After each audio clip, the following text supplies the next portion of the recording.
On October 11th, 2023, I said goodbye to my father for the last time. He passed away in his house October 15th, 2023, after a brief stay in the hospital. I do not know how to explain how I feel. I do not know what to say. Men are not culturally raised with the resources to properly express how they feel. It leaves them as half-human husks, always pining to prove something called masculinity to each other. Desperately trying to prove something without looking too much like a bunch of dweebs, as if anyone knows any better. So this is to say I lack the emotional intelligence and or vocabulary to adequately pontificate what I want to say. So the cruelest yet closest thing I can say is, I miss my dad. And the reason that statement is so cruel is that when you miss something, the solution is inlaid in the statement. You need only hit instead of miss. It's poetic that hitting someone up is the phrase for reaching out to someone. Therein lies the problem. I can't very well resolve this. In between each second in time, there is an infinite number of countless micro-moments. Yet each second ticks by with the infinite amount of time unnoticed. Yet every time I think, I miss my dad, I realize the ever-accumulating moments. Like the only thing between myself and my dad is an intangible, tiny, yet expansive force. The problem is it's ever-growing. I imagine it like a pillar made of smoke, pushing me ever so slowly further away with every moment I give it recognition, as if the only thing between my father and myself will forever be an ever-growing distance. I can imagine our lives like a set of circles. Especially when I was younger, it was his circle that encompassed mine. He helped raise me, after all.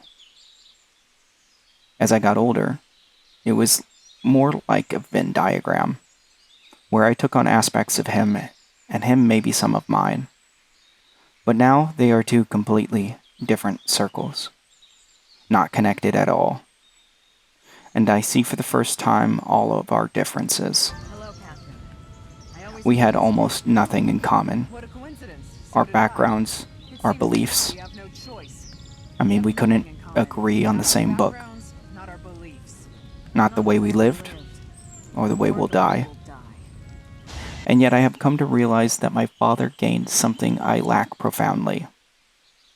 I do not know what love is, as I have never experienced it from another person. My father now knows the love of the Heavenly Father, and is able to spread that love across the universe. Something that I cannot know, and thus I cannot give either. What my father expressed to me, what my parents expressed to me, what my partners have expressed to me, and what I express to those close to me, is not and never was love. I'm not saying that I'm missing out. I'm saying that profoundly, I think that humans can't properly or do not properly know how to express love. It being what I express is not love. It was and is a form of discrimination. In the Bible, love is described as something infinite, equal, and free-flowing. If I cherish one person differently than all the rest, is that not discrimination by its very nature? I think about love a lot. I think way too much about it and other things in general. I think too hard, too. And thinking too hard or too much can and probably will get me killed one day, one way or another. The circles that represent my father and I will never be close again, except for one fleeting moment. A moment when I've thought too hard, and too long.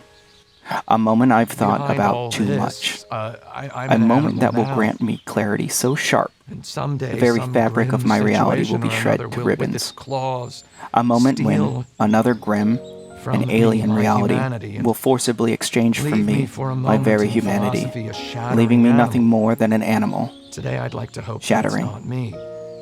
but providing me with the knowledge of what love is. And those circles will eclipse each other for one final moment, a moment where my father and I will be indistinguishable, as in that moment we will have both faced the equalizer. I just hope there is someone there to bury me on that day, whenever that day may come.